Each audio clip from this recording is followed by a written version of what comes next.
আপনি কখনো জীবনে সূর্যোদয় দেখেছেন? কত প্রশান্তিদায়ক, কত শক্তিদায়ক হয়। মনের মধ্যে যেন একটা নতুন প্রেরণা দান করে, একটা নতুন উৎসাহ। কিন্তু যদি আপনি উঠতে দেরি করেন, তাহলে আপনি এই সূর্যোদয় দেখতেই পাবেন না। ঠিক এরকমই হয় আমাদের জীবনেও। সুযোগ সূর্যোদয়ের মতো। যদি আপনি আপনার জীবনে দরকারের চেয়ে বেশি অপেক্ষা করেন এই সুযোগের সদ্ব্যবহার করতে, তাহলে এই সুযোগ আপনার অপেক্ষা কখনোই করবে না, তা চলে যাবে। সেই জন্য এদের সামলে রাখুন। সঠিক সময়ে আসলে এই সুযোগের সদ্ব্যবহার করুন, নিজের কর্মকে সম্পূর্ণরূপে সার্থক করুন। এটাকে এক মুহূর্তের মতো দেখুন। যদি এরকম করেন, তাহলে জীবনও সূর্যোদয়ের মতোই হবে। এতে সন্তুষ্টি থাকবে, গৌরবও থাকবে, আর থাকবে শান্তি। রাধা রাধা। আমরা জীবনে এমন অনেক মানুষকে চিনি যারা অত্যন্ত শক্তিশালী, নিজের পরীক্ষা দিতে কখনো পিছপা হন না, খুব কঠোর হন, আত্মপ্রত্যয়ী হন, কিন্তু তাও তারা সাফল্য পান না। কেন? কি কারণ হতে পারে এর? লৌহ মানবের মতো ব্যক্তিত্বের অধিকারী হওয়া সত্ত্বেও তারা সফলতা কেন লাভ করেন না?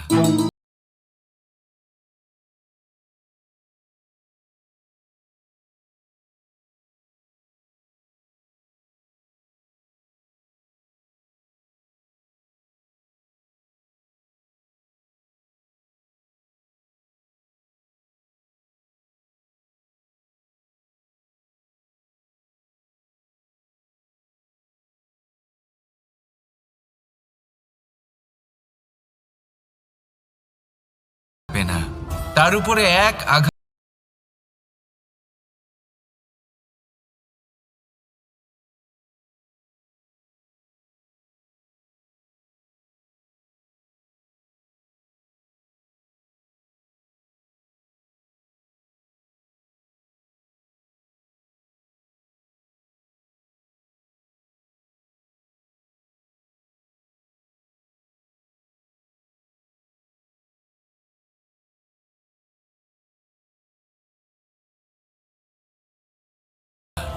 চিনতে শিখুন সেই চিন্তাগুলো যা ক্রোধ বাড়িয়ে দেয়, আর সেগুলোকে শেষ করে দিন, নয়তো সেই রাগ আপনার পতন অবশ্যই ঘটাবে। রাধা রাধা। আমরা অনেকবার লোকের থেকে এই কথা শুনেছি, জীবনে যখনই ধন অর্জন করবে বাঁচিয়ে রাখবে। কি হয়, কঠিন পরিস্থিতিতে আপনার খারাপ সময় তা আপনার কাজে আসে। কিন্তু এই কথা কি 100% সত্যি? ভাবুন, এই সমস্ত ধন যে আপনি অর্জন করেছেন তা কি আপনাকে সুস্বাস্থ্য দিতে পারবে? এই সমস্ত ধন কি আপনাকে সুখ এনে দিতে পারবে? পারবে না, তাই না? চলুন আমি আপনাকে একটা কথা বলি। পরমেশ্বর, ঈশ্বর, যদি এই ঈশ্বরের ওপর আপনি বিশ্বাস রাখেন, সর্বদাই ভালো কাজ করেন, সবার মধ্যে প্রেম ছড়িয়ে দেন, আর সবার জন্য শুধু ও শুধুমাত্র শুভকামনা করেন, তাহলে আপনার সাথে কখনো কোনো খারাপ হতে পারে না। তাই সময় বদলান, সময় বদলানোর উপকরণ নয়। আর ভালোবেসে বলুন রাধা রাধা। অনেকবার আমাদের দৃষ্টিভঙ্গি এমন হয়ে থাকে যে আমাদের আসল সত্যের থেকে অনেকটা দূরে নিয়ে যায়। আমরা যেরকম দেখি সেরকম সবসময় হয় না। এবারে দেখুন না, আমরা মানুষেরা, আমাদের ভালো লাগে, আমরা কোথাও গেলাম, আমাদের স্বাগত জানানো হলো, আমাদের প্রশংসা করা হলো, কেউ আমাদের দিকে হাসি মুখে তাকালো, আমাদের ভালোবাসলো, আমাদের ভালো লাগে। কিন্তু যদি কেউ ক্রুদ্ধ হয়, কটাক্ষ করে, ব্যঙ্গ করে, তাহলে আমরা তক্ষুনি তাকে নিজের শত্রু ভেবে ফেলি, তার উপরে ক্রুদ্ধ হয়ে যাই। একটা কথা মনে রাখবেন, এই হাসি সবার জন্যই হয়। আপনি তাদেরকেও হাসি উপহার দিতে পারেন যাদের আপনি চেনেন, তাদেরও দিতে পারেন যাদের আপনি চেনেন না। ছোটদের দিতে পারেন, বড়দের দিতে পারেন, সবার জন্যই হলো এই হাসি। কিন্তু ক্রোধ, ক্রোধ তাদের উপরেই আসে যাদের আমরা জীবনে কখনো হারাতে চাই না, যাদেরকে আমরা অসম্ভব ভালোবাসি, যাদের জন্য আমরা আশা করি যে তাদের জীবনের পরবর্তী সময় সব সময় সুখময় হোক, উজ্জ্বল হোক। সেই জন্য আপনার জীবনের সমস্ত সেই ব্যক্তি যারা আপনার উপরে ক্রুদ্ধ হন, কটাক্ষ করেন, জরুরি নয় তিনি আপনার শত্রুই হবেন। হতে পারে সে হলো আপনার শুভাকাঙ্ক্ষী, যিনি আপনার শুধুমাত্র ভালোই চান, যিনি আপনার জন্য একটা সুন্দর ভবিষ্যৎ চান। সেই জন্য সব সময় মন দিয়ে অন্যের কথা বোঝার প্রয়াস করুন। আপনি জানতে পারবেন তাদের কর্মের ধর্ম কি হতে পারে, আপনি জানতে পারবেন তাদের ক্রোধের মর্ম কি হতে পারে। রাধা রাধা। জীবনের এই পথে এগোতে এগোতে আমরা কোথাও থেমে যাই, আমরা জানি না কেন। আমরা চেষ্টা করি যেন আমরা সামনে এগোতে পারি, কিন্তু এরকম হয় না। কি কারণ হতে পারে এর? আসুন আমি আপনাকে বোঝাই। মনে করুন আপনি কোনো রাস্তায় হাঁটছেন, আপনার পা মুচকে গেল, আপনি পায়ে আঘাত পেলেন। এখন এই আঘাত যদি আপনাকে পথ চলতে বাধা দেয়, তখন আপনি থেমে যান। যদি আপনার ভাবনা চিন্তা ক্ষুদ্র হয়, তাহলে আপনি জীবনে কখনোই এগোতে পারবেন না। ভেঙে যাওয়া কলম দিয়ে আপনি কখনো চিঠি লিখতে পারবেন না। ঠিক সেইভাবেই যদি আপনার মনে অন্যের জন্য হিংসা থাকে, তাহলে আপনি আপনার নিজের ভাগ্য লিখতেই পারবেন না। কাজের প্রতি আলস্য আপনাকে কখনো ধনী হতে দেবেই না, আর ধনের প্রতি লোভ তা আপনাকে কখনো মহান হতে দেবে না। ছোট একটা কথা, কিন্তু এ হলো অত্যন্ত গুরুত্বপূর্ণ। ভাবনা চিন্তা অবশ্যই করুন, আর বোঝার চেষ্টা করুন সেটা যা আপনি বুঝতে চান। হতে পারে আপনি এমন কোনো পথ খুঁজে পেলেন যার ফলে আপনি কোনো খারাপ পথে যেতে যেতে থেমে গেলেন, বা আপনি এমন কোনো অর্থ খুঁজে পেলেন যা আপনাকে মহান হবার পথে অগ্রসর করে দিল। রাধা রাধা। অহংকার এ হলো ছোট একটা শব্দ, কিন্তু এর প্রভাব অত্যন্ত বৃহৎ হয়ে থাকে। আর সব থেকে বড় সমস্যা হলো মানুষ আজ অবধি বুঝতেই পারেনি যে এই অহংকারের বাস্তব রূপ কিরকম। কেউ একে গর্বের নাম দেন, কেউ একে আত্মসম্মানের নাম দিয়ে থাকেন, এবং কোথাও একটা এমন সময় চলে আসে যখন সময় এই অহংকারকে ভেঙে খান খান করে দেয়। আর তখন না গর্ব আপনাকে বাঁচাতে পারে, না আপনার আত্মসম্মান। এখন যদি আপনাকে উদাহরণ দিই, তাহলে যেখানে আপনি বসে আছেন সেই ঘরেই ওপরে তাকান, সেই ছাদের দিকে। যদি এই ছাদ অহংকার করতে থাকে যে দেখো আমি তো সব থেকে উঁচু জায়গায় আছি, আমার চেয়ে ওপরে আর কেউ নেই, আমি এই ঘরে থাকা সমস্ত ব্যক্তিকে ছায়া প্রদান করি, যদি এই অহংকার এসে যায় তাহলে কি? একবার ভেবে দেখুন, যদি পরের দিন তার উপর আরো একটা তলা বানিয়ে দেওয়া হয় তাহলে কি? এই ছাদ যার নিজের উঁচু হবার অহংকার ছিল, যে সব থেকে ওপরে ছিল, সে এবার পায়ের তলায় চলে এসছে। এটাই হয়ে থাকে। মনে কখনোই অহংকার পোষণ করবেন না। যদি মনের মধ্যে কিছু রাখতে চান, তাহলে প্রেমের ভাব রাখুন, স্নেহ রাখুন। এই অহংকারকে আপনি যা ইচ্ছে নাম দিন, গর্ব হোক, আত্মসম্মান হোক, এর দ্বারা আপনার কোনোভাবেই কোনো লাভ হবে না। তাহলে এই অহংকারকে ত্যাগ করুন আর আমার সাথে ভালোবেসে বলুন, রাধা রাধা। একটা সিদ্ধান্ত। এই জীবনে একটা সিদ্ধান্তের গুরুত্ব কি হতে পারে তা কখনো ভেবে দেখেছেন? একটা সিদ্ধান্ত সেই ভিত্তি হতে পারে যা আপনার পুরো জীবনকে বদলে দিতে পারে, এই সমস্ত সংসারকে বদলে দিতে পারে, ভবিষ্যৎ বদলে দিতে পারে। এই সিদ্ধান্ত যে কোন রাস্তা চয়ন করতে হবে, সেই সিদ্ধান্ত যে কখন সামনে এগোতে হবে আর কখন থেমে যেতে হবে, সেই সিদ্ধান্ত যে কখন যুদ্ধ করতে হবে আর কখন নিজেকে পিছু পা হতে হবে। এই সিদ্ধান্ত হলো খুব গুরুত্বপূর্ণ। আর আপনি তো এই সংসারে একা নন, তাই আপনার একটা সিদ্ধান্ত শুধু আপনার জন্যই নয়, সমস্ত সংসারের জন্য গুরুত্বপূর্ণ হতে পারে। এবার এই সিদ্ধান্ত আপনারই হবে। ভাবনা চিন্তা করে নেবেন, সাফল্য পাবেন। রাধা রাধা। ভবিষ্যৎ। সংসারে এমন কোন ব্যক্তি আছেন যিনি নিজের ভবিষ্যতের বিষয়ে ভাবেন না? যে কেউ ভাবেন, আমার ভবিষ্যৎ কিছু এরকম হবে, আমি ভবিষ্যতে এরকম কিছু একটা করব, এই সুবিধা থাকবে, এই আনন্দ পাবো, ইত্যাদি ইত্যাদি। কিন্তু সত্যি বলি, ভবিষ্যতের থেকে বড় ভণ্ড আর কেউ নেই। ভবিষ্যৎ আপনাকে ছেড়ে চলে যাবে, আপনি জানতেও পারবেন না। ভবিষ্যৎ আপনার থেকে আপনার বর্তমান কেড়ে নেবে। অনেক সময় আমরা ভবিষ্যতের বিষয় ভাবতে থাকি, দুশ্চিন্তা করতে থাকি, ভবিষ্যৎ দিয়ে নিজেকে এতটাই ঘিরে ফেলি যে বর্তমান কি তা ভুলেই যাই, তার বোধই আমাদের থাকে না। ভাবুন, ভবিষ্যৎ কি? ভবিষ্যৎ হলো সেটাই যা এখনো পর্যন্ত ঘটেনি। বর্তমান হলো সেটা যা এখন ঘটছে।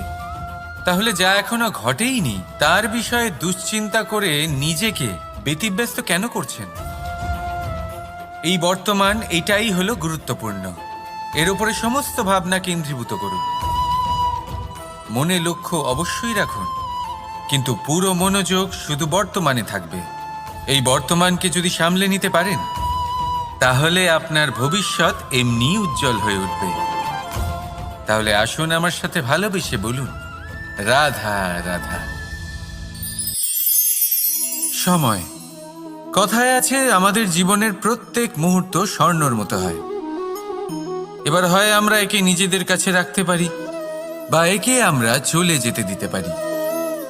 কারণ এই ছোট ছোট মুহূর্তই আছে যা আমাদের জীবনকে গড়ে তোলে। এখন এই জীবন কেমন হবে তা আমাদের উপর নির্ভর করে। যদি আপনি একটা মুহূর্তের যত্ন না নেন, যদি আপনি এক মুহূর্ত ভালো না বাসেন, যদি আপনি এক মুহূর্ত স্নেহের আনন্দ না উপভোগ করতে পারেন, তাহলে দেখতে দেখতেই আপনার সমস্ত সময় নষ্ট হয়ে যাবে, আপনি জানতেও পারবেন না। অর্থাৎ এই সময় স্বর্ণ হতে পারে না। তবে আমরা একে স্বর্ণ বানিয়ে নিতে পারি আমাদের চেষ্টার মাধ্যমে। এই সময় শুধু একটি লাঙল যা মাটির সাথে লড়াই করতে পারে, আর কিছু নয়।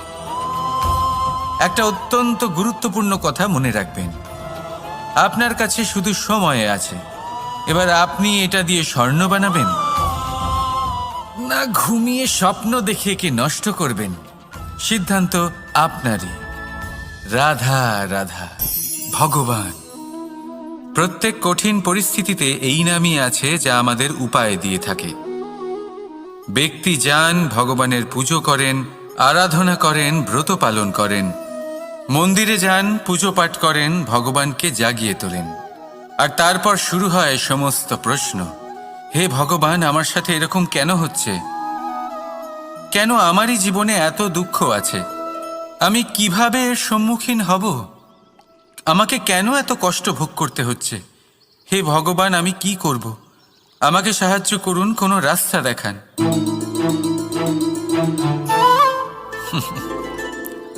চলুন আমি আপনাকে একটা প্রশ্ন করি। মন্দিরে যাওয়ার চেষ্টা করার আগে আপনি কি জীবনে ততটা চেষ্টা করেছেন যতটা সেই সমস্যাকে দূর করার জন্য দরকার ছিল? দ্বিতীয় প্রশ্ন, ভগবানকে জাগানোর পূর্বে আপনি কি নিজেকে জাগিয়ে তুলেছেন? আপনি কি আলস্য ত্যাগ করেছেন? তৃতীয় প্রশ্ন, ভগবানকে জিজ্ঞাসা করার আগে আপনি কি নিজেকে জিজ্ঞাসা করেছেন যে আমি কেন এত অসফল হচ্ছি? যদি না করে থাকেন তাহলে সবার আগে এটা করুন। আপনি সমস্ত প্রশ্নের উত্তর পাবেন, সমস্ত বিপদের পরিত্রাণ পাবেন। অন্য কোথাও নয়, নিজের ভেতরে তাকিয়ে দেখুন। চেষ্টা করুন নিজেকে জাগিয়ে তোলার। আপনি সফল অবশ্যই হবেন, কারণ এই পরমাত্মা, ওই পরমেশ্বর, ওই পরব্রহ্ম আপনার মধ্যেই তো আছে। রাধা রাধা। নাম। জন্মগ্রহণের পর মানুষের জন্য এই নাম অত্যন্ত গুরুত্বপূর্ণ হয়। মাতা, পিতা, পুরোহিত সকলেই সেই অক্ষর খুঁজতে শুরু করেন যা দিয়ে আপনার নাম শুরু হবে। কিন্তু নাম আর রাশি এক হয়ে গেলেই কি সব কিছু ঠিক হয়ে যায়? কখনোই নয়, কারণ আপনার কর্মই হলো সব থেকে গুরুত্বপূর্ণ, আর কিছুই নয়। দেখুন, এই নিয়তিও আপনার কর্ম অনুযায়ী আপনার ভবিষ্যৎ সুনিশ্চিত করে। যদি আপনাকে উদাহরণ দিই তাহলে ভাবুন, একদিকে ছিলেন রাম আর অন্যদিকে রাবণ। দুজনেরই নাম শুরু হয় র দিয়ে, কিন্তু একজন পেলেন এক ভয়ানক পরিণতি আর অন্যজন সমগ্র সংসারের মনে চিরস্মরণীয় হলেন। তাহলে মনে রাখবেন, নাম নয়, কর্মই হলো শ্রেষ্ঠ। আর যদি তা শ্রেষ্ঠ হয় তাহলে আপনার নাম এমন স্থানে পৌঁছবে যা সংসারের কেউ মুছে ফেলতে পারবে না। তাহলে আসুন আমার সাথে ভালোবেসে বলুন, রাধা রাধা। অনেক সময় যখন আমরা কর্ম করি, সাফল্য লাভ করি, কঠিন পরীক্ষায় উত্তীর্ণ হই, বড় কাজ করি, আমাদের মনে হয় এই সংসার আমাদের একটু প্রশংসা করুক, ভালো লাগে। অনেকবার মনে হয় এটা হলো আমাদের কর্মের ফলই বটে, আমরা আনন্দ পাই। কিন্তু যখন আমরা এই প্রশংসা পাই না, তখন কি হয়? আমরা দুঃখী হয়ে যাই, ভেঙে পড়ি। মনে হয় যেন আমার জন্য কেউ চিন্তাই করে না। এমন মনে হয় যেন আমাদের আনন্দে অন্য কেউ আনন্দই পায় না। অনেক রকম ভাবনা আসে। কিন্তু আমি আপনাকে একটা প্রশ্ন করতে চাই, আপনি যে কাজই করেন না কেন, যে কর্মই করেন না কেন, তা কি শুধুমাত্র প্রশংসার জন্য করেন? যদি এরকম হয়ে থাকে তাহলে সেই ভাবনা এক্ষুনি ত্যাগ করুন, কারণ এই প্রকৃতি আমাদের অন্য শিক্ষা দেয়।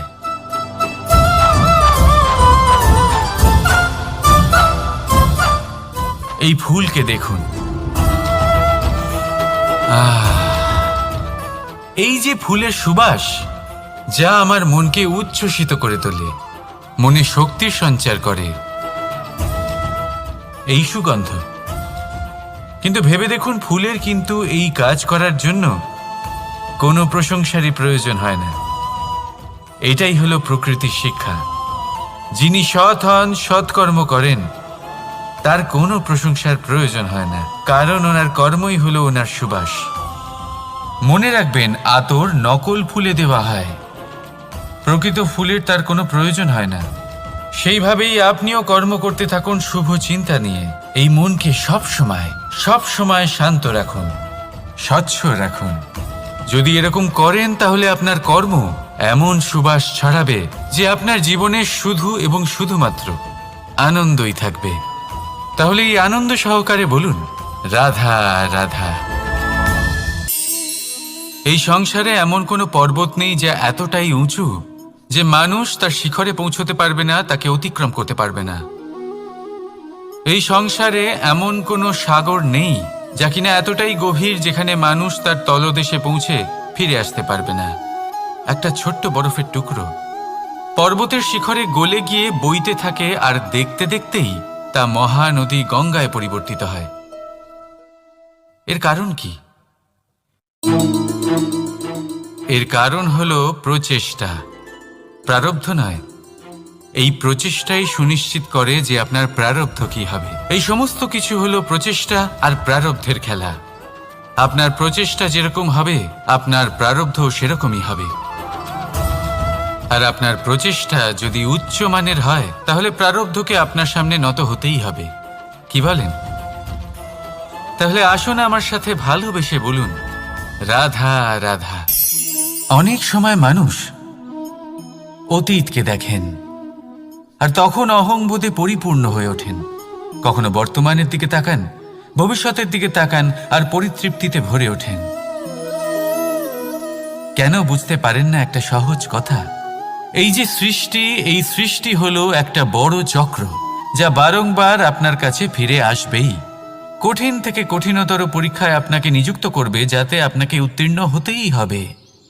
যা কাল ছিল তা আজ নেই, এটা সবাই জানেন। যা আজ আছে তা হয়তো কাল থাকবে না, এটাও আপনাকে মেনে নিতে হবে, তাও আবার হাসি মুখে। শান্ত থাকতে শিখুন আর কখনোই মনের মধ্যে অহংকার উৎপন্ন হতে দেবেন না। হতে শিখুন সেই হিমবাহের মতো। হয়তো এই জন্যই এত শীতল থাকে, কারণ ও জানে গতকালও জল রূপে ছিল, আজ বরফ রূপে হয়তো আছে, কিন্তু কাল পুনরায় সে জলেই পরিণত হবে। নিজেকে শান্ত রাখুন। হয়তো আজ আপনি সাফল্যের শিখরে আছেন, হয়তো বা নেই। আপনাকে প্রত্যেক দিন অবশ্যই দেখতে হবে। শুধু নিরন্তর প্রচেষ্টা করতে থাকুন, প্রত্যেক পরিস্থিতির জন্য তৈরি থাকুন আর একে ভারসাম্যে রাখতে শিখুন। আপনার কাল হোক, আজ হোক বা আগামীকাল, আপনার ভালো দিন হোক বা খারাপ দিন, সব পবিত্র হয়ে যাবে। তাহলে আসুন আর আমার সাথে ভালোবেসে বলুন, রাধা রাধা। দোল উৎসবে এই সমগ্র সংসার রং নিয়ে খেলা করে, কিন্তু এই রঙের সারমর্ম এই সংসার কি জানে? কখনো দেখেছেন একটা চিন্তিত মুখ শুধুমাত্র রঙের স্পর্শ পেয়ে আনন্দিত হয়ে ওঠে? দোলে আমরা কি করি? পুরাতনকে ত্যাগ করি আর নতুনকে স্বাগত জানাই। শিশিরকে বিদায় জানিয়ে এক নতুন ঋতুকে আগমন জানাই। দুশ্চিন্তা দূর করে আসার নতুন রঙে রঙিন হয়ে ওঠা, নিজেকে আনন্দিত করা, এটাই তো হলো দোল। এবার দোলের একটা ব্যাপার আছে, দুটো রঙে একসাথে রঙিন হওয়া যায় না। একটা রং উঠলে তবেই আরেকটা রং লাগা সম্ভব। আরও একটা প্রশ্নও রয়েছে, কোন রংকে তুলে দিয়ে কোন রং মাখানো যেতে পারে? যদি আপনাকে উদাহরণ দিই, লোভের এই রং, তা যতক্ষণ লেগে থাকবে আনন্দের রং লাগতে পারবে না। যা হয়েছিল দ্বারকাবাসী এবং সামন্তক মণির মধ্যে। ভ্রান্তির রং যতক্ষণ লেগে থাকবে সত্যের রং লাগতে পারবে না, যা হয়েছে রুক্মিণীর সাথে। আর হিংসার এই রং যতক্ষণ লেগে থাকবে প্রেমের রং ততক্ষণ লাগতেই পারবে না, যা হয় আপনার আমার সবার সাথে। তাহলে আসুন একসাথে মিলে দোল পালন করি এবং সবকিছুর উপরে বিজয় লাভ করি। অন্ধকারের স্থানে আলোর, ভ্রান্তির স্থানে সত্যের, হিংসার স্থানে প্রেমের আর লোভের স্থানে আনন্দের এই সুন্দর রং মাখাই। শত্রুতা, ঘৃণা, হিংসা এই সব কিছু ত্যাগ করি আর সকলের সখা হয়ে উঠি। আর ভালোবেসে বলি, শুভ দোল। হ্যাঁ, ওটা তো আমরা অবশ্যই বলবো, রাধা রাধা। সংসারে অনেক সময় এরকম হয় যে আমরা খুব সমস্যায় থাকি, খুব বিপদের মধ্যে থাকি। আর সেই সমস্ত মানুষ যারা আমাদের কাছের মানুষ, আমাদের আপনজন, তারা আমাদের ত্যাগ করে চলে যান। আমরা এই সময় দুঃখ পাই, নিরাশ হয়ে পড়ি এবং একা একাই সেই সমস্যাকেও কাটিয়ে উঠি। এবার পরিস্থিতি যেমন খুশি হোক না কেন, সেই সব মানুষ যারা এমন সময় আপনাকে ত্যাগ করেছেন, তাদের প্রতি ক্রুদ্ধ হওয়া, অভিমান করা, এটা অনুচিত। আমি বলবো তাদের প্রতি কৃতজ্ঞ থাকুন। আমি বলবো তাদের ধন্যবাদ জানান যে তারা এমন সময় আপনার সঙ্গ ত্যাগ করেছেন যখন আপনার তাদের সব থেকে বেশি প্রয়োজন ছিল। কারণ দেখুন, হয় তাদের বিশ্বাস ছিল যে আপনি নিজেই এই বিপদ থেকে বেরিয়ে আসতে পারবেন, বা তাদের ত্যাগ করার জন্য আপনি নিজের উৎসাহ বাড়িয়ে তুললেন, আপনি নিজের শক্তি বাড়ালেন এবং নিজে সেই সমস্যা থেকে বেরিয়ে আসলেন। নিজের খারাপ সময়কে আপনি নিজেই ভালো সময় করে তুললেন। শেষ পর্যন্ত আপনি আরও শক্তিশালী হয়ে উঠলেন, আরও শ্রেষ্ঠ হয়ে উঠলেন। আর এটাই তো আপনার বিজয়, যার কারণ হলো তাদের আপনাকে ত্যাগ করা। তাহলে তাদের ধন্যবাদ জানান আর আমার সাথে ভালোবেসে বলুন, রাধা রাধা। ধন, ধন হলো কারোর জন্য মোহ, আবার কারোর জন্য মায়া, কারোর জন্য হয়তো ভাগ্য, আবার কারোর জন্য কর্মের পারিশ্রমিক। দেখতে গেলে এই ধন হয়তো সবার জন্যই অত্যন্ত প্রয়োজনীয় হয়ে থাকে। সেই জন্যই তো মানুষ নিজের সমস্ত জীবন অতিবাহিত করেন এই ধন অর্জন করার জন্য। অনেক মানুষ এমনও হয় যাদের সমস্ত জীবন এই ধন অর্জন করতেই কেটে যায়। প্রত্যেক মানুষই চেষ্টা করেন যেন তিনি ধনী হন, যত সম্ভব বেশি ধন অর্জন করতে পারেন, সম্পন্ন থাকতে পারেন। আর তা হবে নাই বা কেন? কারণ এটাই হলো এমন এক বস্তু যা আদান প্রদান এমন নানান কাজে আসে। চেষ্টা তো সব মানুষই করেন, ধন অর্জন সব মানুষ করতে পারেন না। কারণ হলো এটাই যে মানুষ ভাবেন যে তার কাছে কিছু ধন এলে তারপর তিনি কিছু করে দেখাবেন, আর ধন ভাবে যদি এই মানুষ কিছু করে দেখান তাহলে আমি তার কাছে আসব।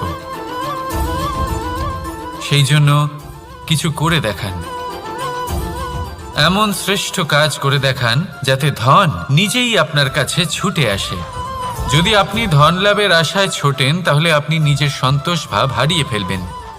কিন্তু এই সম্পত্তি যদি আপনার কাছে ছুটে আসে তাহলে আপনাকে মহান বলা হবে। সেই জন্য কাজ করুন, শ্রেষ্ঠ কাজ করে দেখান, দেখবেন এই ধন ফলস্বরূপ আপনার কাছে আসবেই আসবে। তাহলে আসুন আমার সাথে ভালোবেসে বলুন, রাধা রাধা। আমাদের মনে সবসময় একটা প্রশ্ন এসেই থাকে, এই জীবন যা কিনা ঈশ্বর আমাদের দিয়েছেন, একটা জীবন। ঈশ্বর এক আত্মা দিয়েছেন পৃথিবীতে বাঁচার জন্য। যতদূর আমরা জানি আমাদের কাছে একটাই জীবন রয়েছে। আমরা ভাবি এই জীবন গুছিয়ে কিভাবে রাখা যায়। প্রত্যেক মানুষ ভাবেন যে আমি কি করি যাতে এই জীবনকে গুছিয়ে রাখা যায়, কিরকম কর্ম করব, কিরকম পুণ্য করব, কি ধরনের শাস্ত্র পড়ব যাতে আমি সেই জ্ঞান অর্জন করি যাতে জীবনটা সুন্দর করে তুলতে পারি। আমাদের সমগ্র জীবন কেটে যায় এই প্রশ্নের উত্তর খুঁজতে, সেই শাস্ত্র অধ্যয়ন করতে। এমন অনেক মানুষ তাও বুঝতে পারেন না। আসুন আজ আমি আপনাকে একটা সহজ কথা বলি, যার দ্বারা আপনি নিজের জীবন সুন্দর করবেন। জীবন, জিহ্বা, এদের দুজনেরই হলো একটাই রাশি। জিহ্বা অর্থাৎ আপনার কথা, এই কথাকে সংযত রাখুন, একে সুন্দর করে তুলুন, মধুর কথা বলুন, যতটা সম্ভব একে নিয়ন্ত্রণে রাখুন। আপনার জীবন সুন্দর হয়ে উঠবে। কারণ এই শব্দ হয় অত্যন্ত শক্তিশালী। এটা হলো এমন এক বন্ধন যা আপনার সামনের মানুষকে আপনার ব্যক্তিত্বের সাথে জুড়ে দিতে পারে। তাই এই শব্দ সংযত রাখুন, একে সুন্দর করে তুলুন। আপনার জীবন আপনা থেকেই সুন্দর হয়ে উঠবে। আর আসুন এই মধুর সুন্দর অনুভূতি দিয়ে বলুন, রাধা রাধা। জীবন, এই জীবন আসলে কি?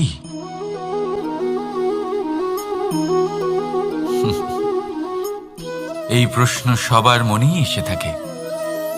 সবার মন এই প্রশ্নের জন্যই চিন্তিত থাকে।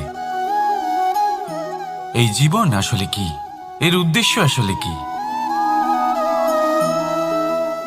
কি করা যেতে পারে এই জীবনে? এই জীবন কি কিছু পাওয়ার, নাকি এই জীবন কিছু হারাবার? এই জীবন কি আসলে সেটাই যেখানে আমাদের পরমাত্মার খোঁজ করা উচিত, নাকি আমাদের ধাবিত করা উচিত নিজেদের স্বপ্নের লক্ষ্যে? এই জীবন আসলে কি? এই জীবন আসলে অত্যন্ত সরল। এ হলো শান্ত জলের মতো,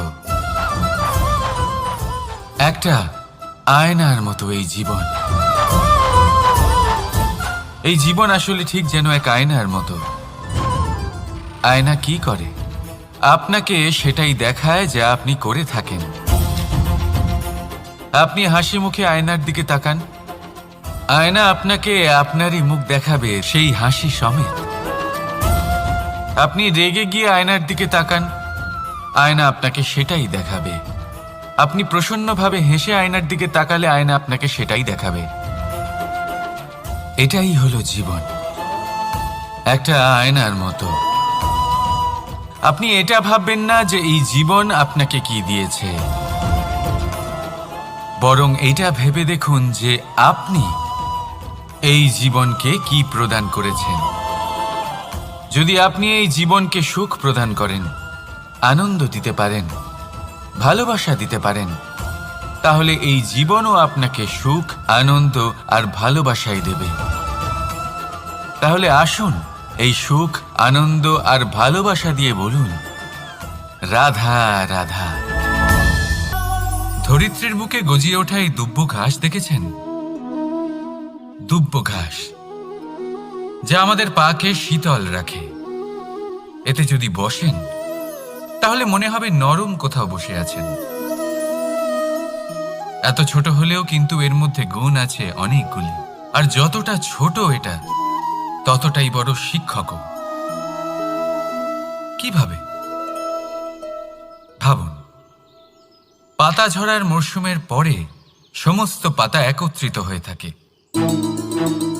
একটা ছোট ফুলকি সবাইকে জ্বালিয়ে দিতে পারে, সমস্ত পাতা পুড়ে ছাই হয়ে যায়। কিন্তু এই ঘাসের কিছুই হয় না, সে যেমন ছিল তেমনই থাকে। কারণ কি হতে পারে? প্রথম কারণ, এরা ছোট।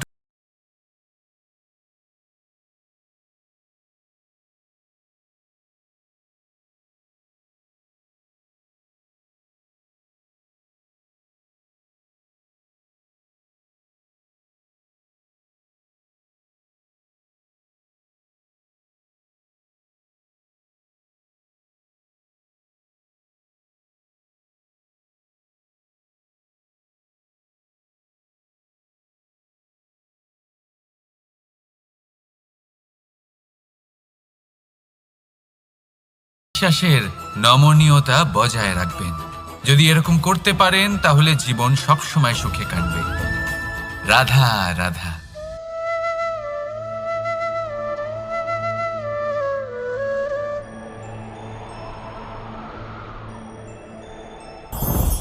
লোভ আপনার অন্তরের আরো একটা শত্রু। দেখতে গেলে এটা একটা শব্দ, একটা সংস্কৃত শব্দ, লব ধাতু থেকে উৎপন্ন হয়েছে। এর অর্থ কিছু লাভ করা। কিছু লাভ করা অনুচিত নয়, আরো কিছু লাভ করাও অনুচিত নয়, কিন্তু সব থেকে বেশি আমিই লাভ করব, আমি আরো চাই, আরো বেশি চাই, আরো বেশি পেতে চাই, এটাই হলো লোভ। আর এই লোভ যখন গ্রাস করে তখন আপনি যা পেতে চান, সে ধনই হোক বা মানই হোক, তা অর্জন করার জন্য মানুষ যে কোনো স্তরে পৌঁছে যেতে পারে। যদি মানুষ ধন অর্জন করতে চান তাহলে তার জন্য তারা অধর্মের পথেও চলতে পারেন। যদি সম্মান অর্জন করতে চান তাহলে অন্য মানুষকে ছোটও করতে পারেন। শেষ পর্যন্ত আপনার এটা মনে হতে পারে যে যদি একটু অল্পই প্রাপ্ত করতাম, কিন্তু ভালোবেসে প্রাপ্ত করতাম, এই জীবন আরো অনেক বেশি সুখী হতো।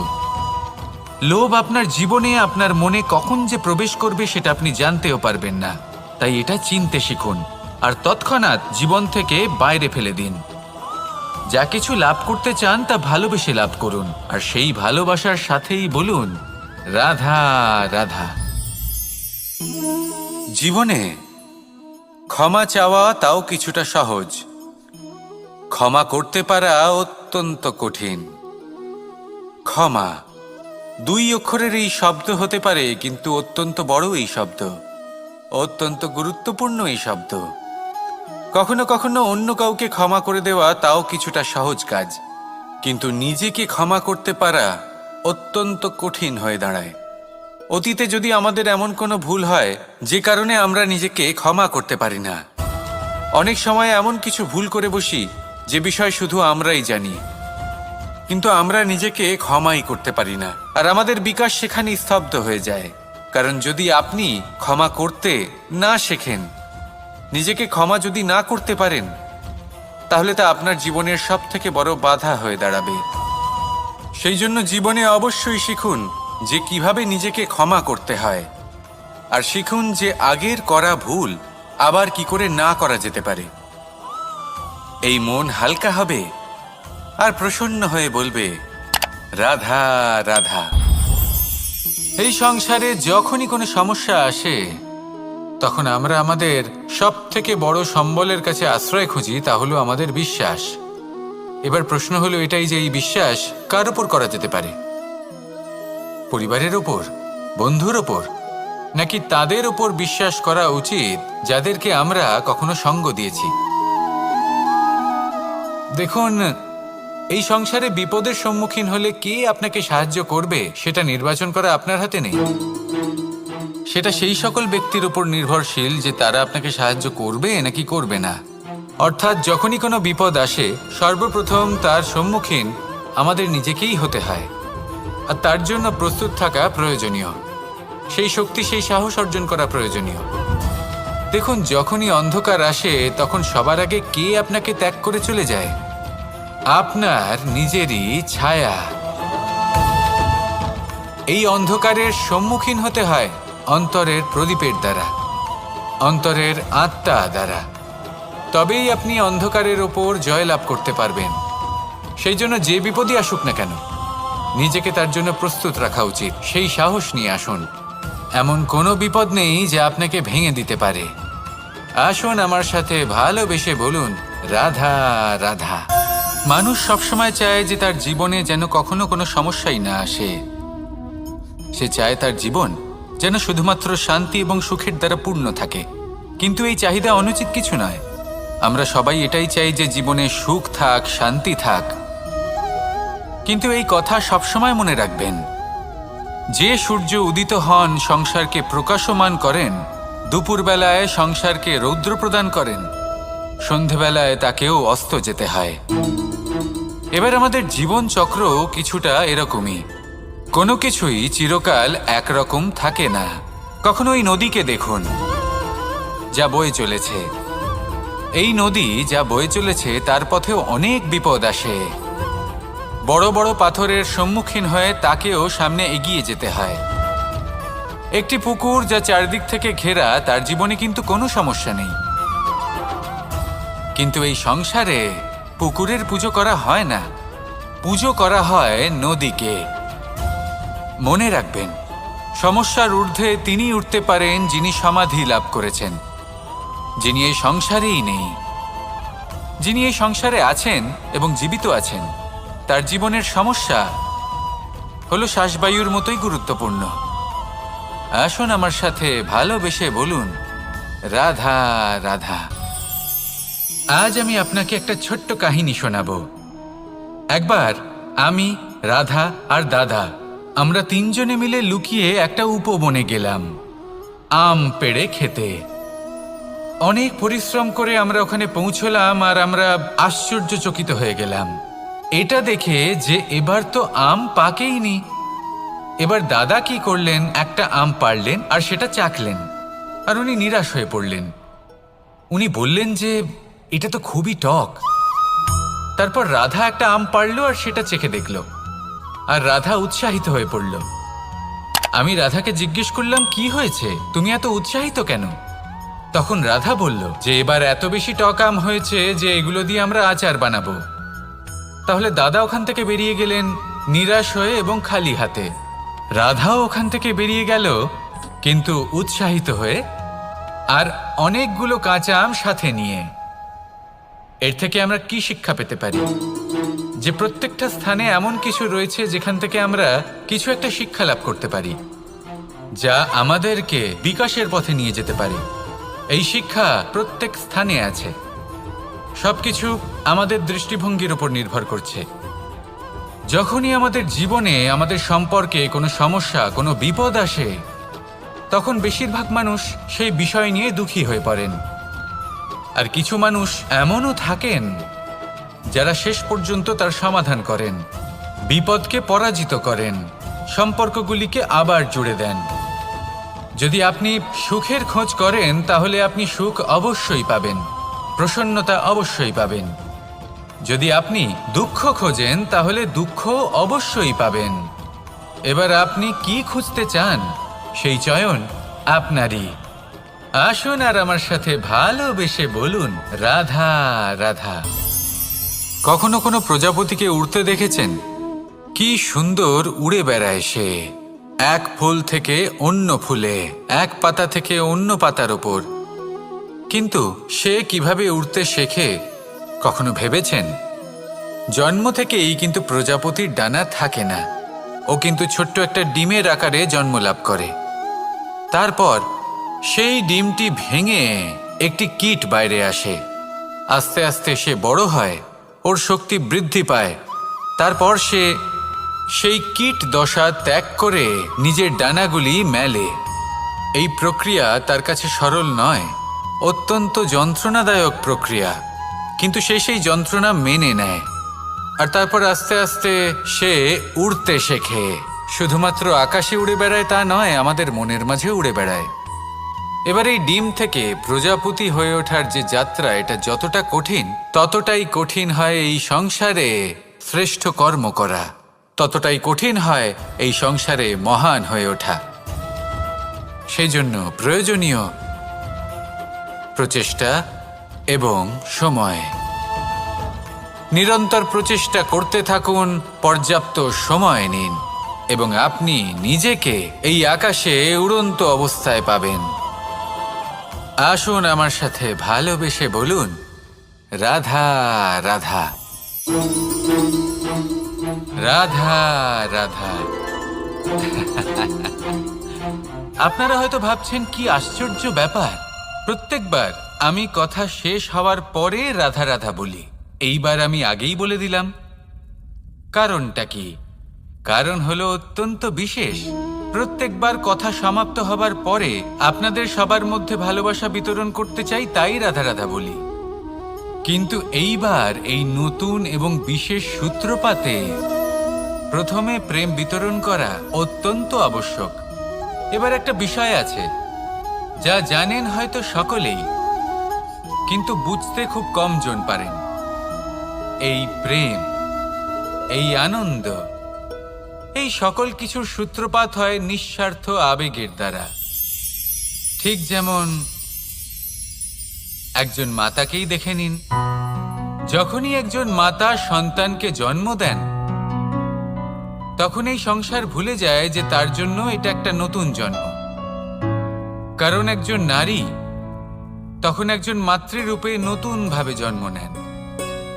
একজন নারী স্ত্রী ও গৃহবধূ রূপে কিছু অধিকার লাভ করে থাকেন, কিন্তু তিনি যখন মা হয়ে যান তখন তিনি শুধুই দান করতে শেখেন। নিজের সন্তানের জন্য কত কিছুই না করেন, তাকে বাৎসল্যের সাগরে ভাসিয়ে নিয়ে যান। এই সংসারে রাজকুমার জন্ম নিতেই পারেন, তাকে রাম এবং লক্ষ্মণ কিন্তু মায়েরাই বানিয়ে তোলেন।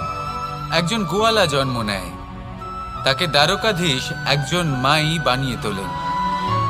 পিতা হলেন সেই পর্বত যার একটা অংশ হলো তার সন্তান, কিন্তু মা হলেন সেই শিল্পী যিনি একটা পাথরকে খোদাই করে এমন এক মূর্তি গড়ে তোলেন যাকে সকলে পূজনীয় মনে করেন। তাহলে স্মরণ করুন সেই সকল মুহূর্ত যেগুলি আপনি নিজের মাতার সাথে অতিবাহিত করেছেন। অনুভব করতে পারবেন যে কিভাবে এক মুহূর্তেই এই মন প্রফুল্ল হয়ে ওঠে। এবার এর কারণ কি? এর কারণ হলো এই জীবনের আসল দ্বারই হলো মমতা।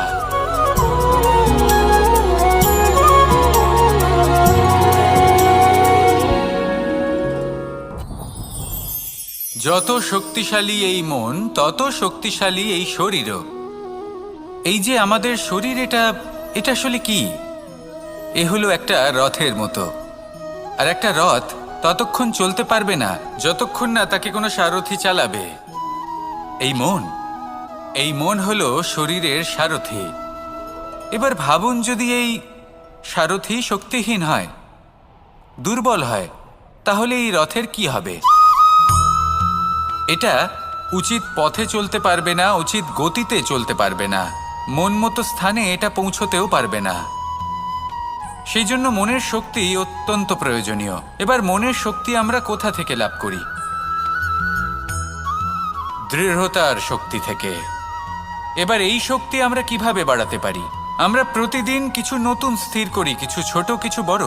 আর যেই আমরা নতুন কিছু পূর্ণ করি, আমাদের মনের শক্তি বেড়ে যায়। আর যদি পূর্ণ না করতে পারি, মনের শক্তি কমে যায়। একটা দেওয়ালের মতো ছোট ছোট ছোট ছোট শিলা আমরা একটার পর একটা স্থাপন করে একটা দেওয়াল তৈরি করি। এতগুলো পাথর যখন একত্রিত হয়ে যায়, তখন এমন এক দেওয়াল তৈরি হয় যাকে ভাঙা প্রায় অসম্ভব হয়ে দাঁড়ায়। সেরকমই হয় মন এবং দৃঢ়তা। ছোট ছোট কাজ করে নিজের লক্ষ্য পূর্ণ করুন। এই লক্ষ্য যদি পূর্ণ হয়, তবে মনের শক্তি বাড়বে। কিছুটা এইভাবে যে যত বড়ই বিপদ আসুক না কেন, সেই বিপদ নিজে হার মেনে নেবে, কিন্তু আপনার মন ততটাই শক্তিশালী থাকবে। তাই মনের শক্তি বাড়াতে থাকুন, যাতে আপনি উচিত পথে চলতে পারেন, উচিত গতিতে চলেন আর মনোবাঞ্ছিত স্থানে পৌঁছতে পারেন। তবেই এই মন প্রসন্ন হয়ে বলবে, রাধা রাধা। আমি রাধাকে ভালোবাসি, আর এই কথাটা সমগ্র সংসার জানে। আর সময় অন্তরে লীলার দ্বারা, বিভিন্ন ঘটনা দ্বারা, কর্মের দ্বারা আমি নিজের এই ভালোবাসা রাধার সামনে প্রকাশ করি। এবার আপনি বলবেন, এসবের কি প্রয়োজন? রাধা কি এই কথা জানে না যে কৃষ্ণ তাকে কতটা ভালোবাসে?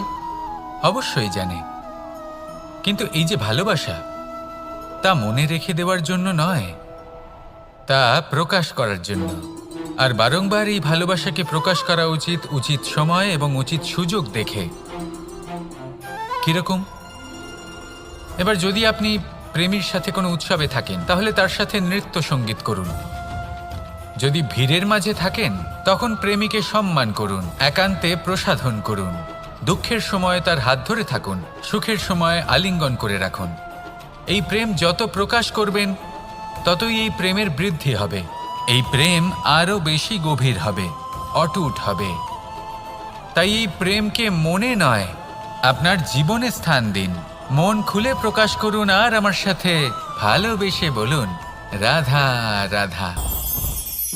মুঠো হাতের শক্তি বেশি, মুঠো খুললেই তা দুর্বল।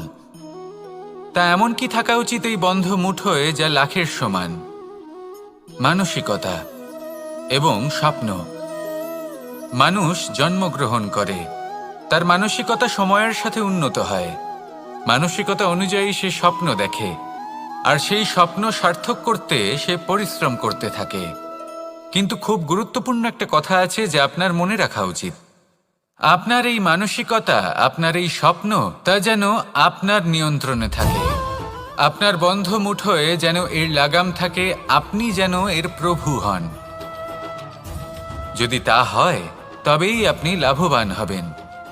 যদি এরা আপনাকে নিয়ন্ত্রণ করতে থাকে, যদি আপনার মুঠো খুলে যায়, না পথ আপনার নিয়ন্ত্রণে থাকবে, না মানসিকতা থাকবে, না স্বপ্ন নিয়ন্ত্রণে থাকবে। আর যদি তাই হয়, তাহলে আপনি আপনার ভবিষ্যৎ নষ্ট করে ফেলবেন। তাই নিয়ন্ত্রণ করতে শিখুন নিজের বিচার বুদ্ধি, নিজের মানসিকতা, নিজের স্বপ্নকে। নিজের এই স্বপ্ন পূরণ করুন আর আমার সাথে ভালোবেসে বলুন, রাধা রাধা। আমার কাছে যশোদা মা যেমন, আমার কাছে দেবকী মা যেমন, আমার কাছে ঠিক তেমনই হলেন গোমাতা। এবার ভেবে দেখার বিষয় হলো এটা যে এই সংসারে অসংখ্য প্রাণী আছে, একজন গাইকে একজন মায়ের মর্যাদা কেন দেওয়া হয়? তাহলে এর অনেকগুলো কারণ আছে। এই গাই অর্থাৎ গোমাতা, এনারা হলেন অত্যন্ত শান্ত, শান্তিপ্রিয়, কখনো কারোর কোনো ক্ষতি করতেই পারেন না। গোমাতা যে দুধ নিজের বাছুরকে পান করান সেই দুধই আমাদেরও দেন। সেই দুধ পান করে আমরা শক্তি লাভ করি। এই দুধ থেকে আমরা মাখন, ঘি, পায়েস এইসব সুস্বাদু খাবার লাভ করি। গোমাতার গোবর আমাদের জ্বালানি হিসেবে সাহায্য করে, যার ফলে খুব কম সংখ্যক কাঠ ব্যবহার করা যায় এবং বেশিরভাগ জঙ্গল সুরক্ষিত থাকে। গোমাতার গোমূত্র সেটাও আমাদের কাছে লাভজনক। এর দ্বারা আমরা অনেক রোগ থেকে মুক্তি লাভ করতে পারি। গোমাতা যখন একটি বাছুরকে জন্ম দেন তখন সেই বড় হয়ে আমাদের ক্ষেত কর্ষণ করে। সেই জন্য গাইকেও জীবনে মায়ের মর্যাদা দেবেন। যতটা সম্ভব তাকে সেবা করুন এবং ভালোবেসে তাকে পালন করুন। এই মন নিজে থেকেই প্রসন্ন হয়ে বলবে, রাধা রাধা। ধন, সম্পদ, ঐশ্বর্য, মানুষ হয় নিজের সৌভাগ্যের দ্বারা এগুলো লাভ করে থাকেন বা কর্মের দ্বারা। সৌভাগ্য আসলে কি? গ্রহের দশা, যা প্রত্যেক মুহূর্তে বদলাতে থাকে। কর্মের মাধ্যমে যখন আপনি ধন অর্জন করেন, তখন সেই ধন আপনার আগামী প্রজন্ম লাভ করে। সেটা হয় সে ভোগ করে বা তার জন্য তার ভোগান্তি হয়। আর এটা নির্ভর করছে আপনার কর্মের ওপরে। কি কর্ম করেছেন আপনি সেই ধনকে লাভ করার জন্য? যদি আপনি সৎ পথে চলেন, নিষ্ঠা ভরে আপনি কর্ম করে থাকেন এবং তার ফলে আপনি